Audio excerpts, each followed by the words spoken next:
there is a moment where you transcend space and time, where in that moment you are in what some people call the flow state, right? That you're climbing a mountain, all of a sudden you feel no separation from the mountain. It's overwhelming. It's an energetic relationship that happens that all of a sudden you forget that I am this and the mountain is that. No. So the channel then reminds all of us when we are in it, and that includes as I'm here as an empty vessel receiving messages, what I'm doing is I am opening up the field so that this physical body sitting in front of me remembers it is also a channel. So it starts to go from the static to its heart song. It's universal electromagnetic alignment, right? So everybody has their specific tune, if you want to call it that.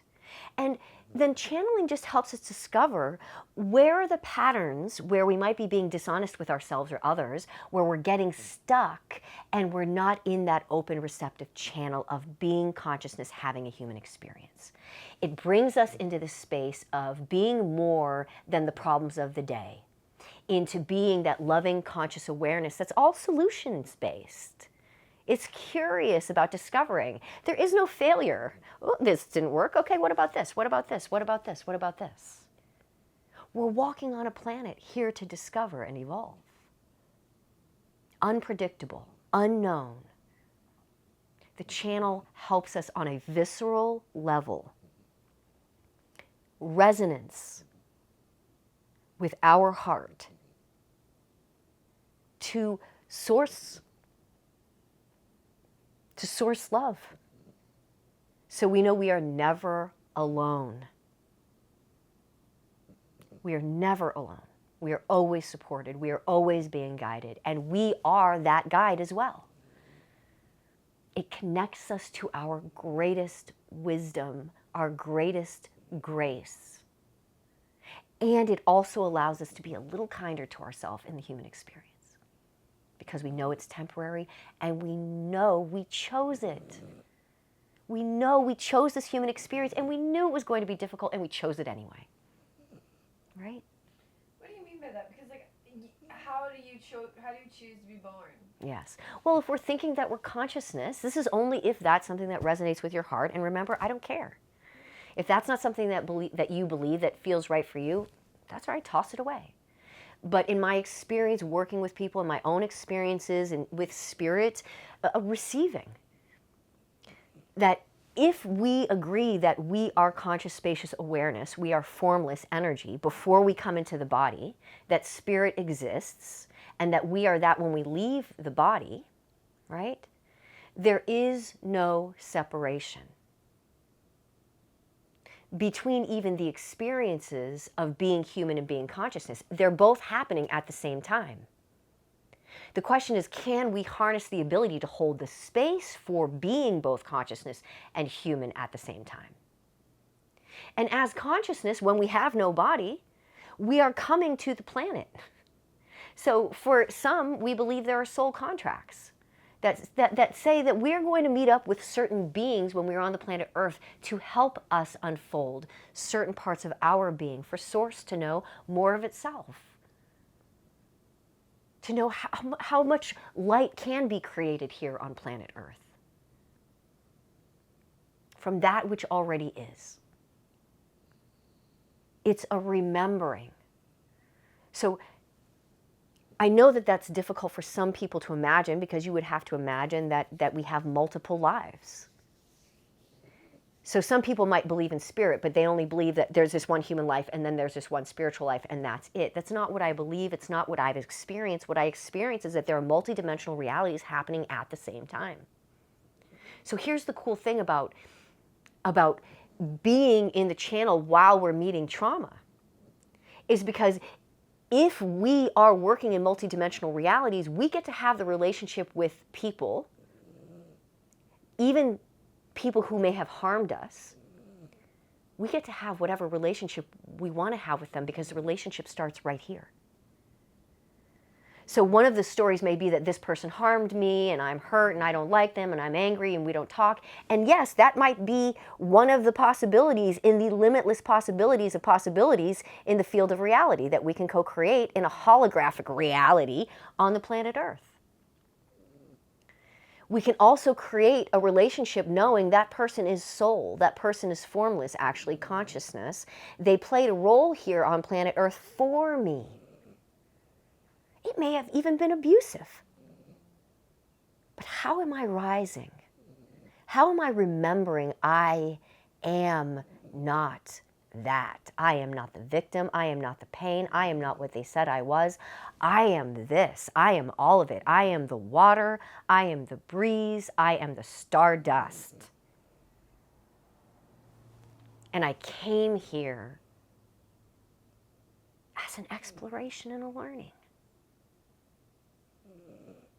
When I'm able to hold that in my awareness, I can be in the most humanly painful moment of my life.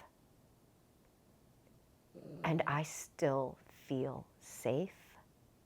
And I still feel hope. And I still trust that whatever this is that's unfolding right now is morphing into something much greater for my experience while I'm on the planet. The frustrating thing is that I don't get to know the plan all the time. You know, I want to know the time frames. I want to be involved, but there's a bigger trust that we have to kind of step back to. And this is where we start to be in that conscious awareness space, is being the trust. So, yeah, I think, you know, wrapping one's head around soul contract can be difficult. Wrapping one's head around channeling can be difficult. I mean, in terms of, and can I go through the channeling, like going into the intro? So everybody is a channel. I totally got sidetracked, I noticed from the dial, right? Everyone is a channel. And when we're in that alignment of that sacred tune of ourselves, our authentic selves, we get to emit frequencies of love and of peace. And when we are clearly in our channel, we know what our tune is. We can feel it in the body. We know anytime it's off-put by someone else's frequency, maybe something they said, something they did, or just them being in the same room with their energy, we would have to, we gone now to the static, we have to recalibrate to our tune. This is why channeling is an invitation also to know what our heart song is, right? What are we feeling is our call right now in this moment?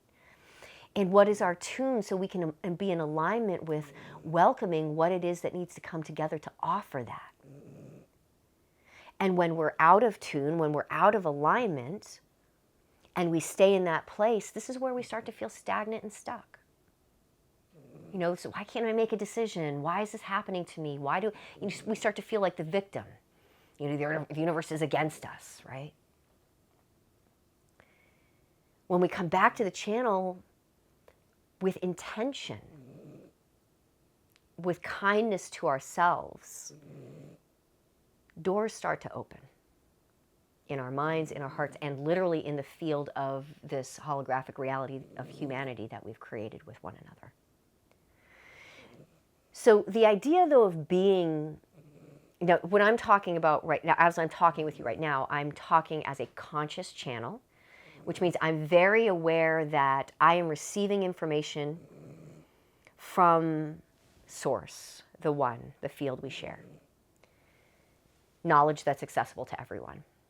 I just have happened to train my physical body to be an empty vessel so that I can change my state of consciousness to step away and receive that information more clearly.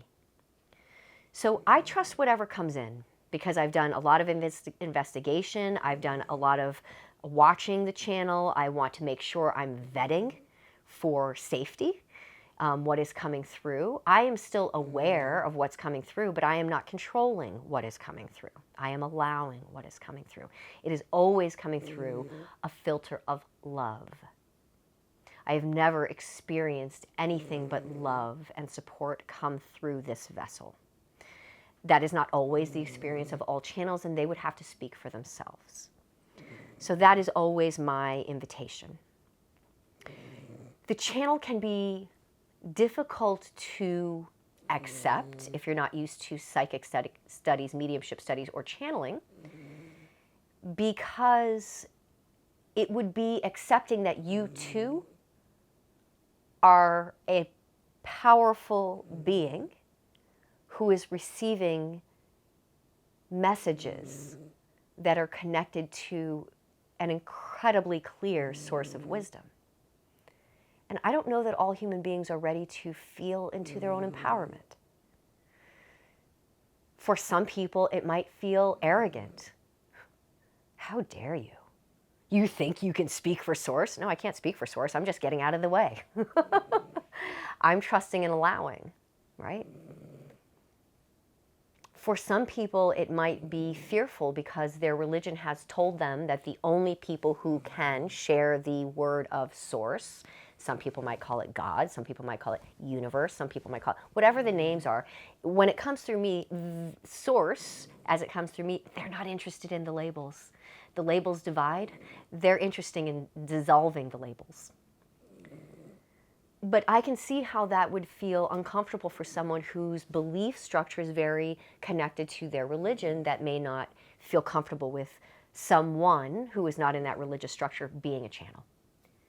So I respect all beliefs. If this is not in alignment with you, feel into your tune. If it's not in alignment with my tune in this moment, change your channel. There are plenty of places for you to receive what you need.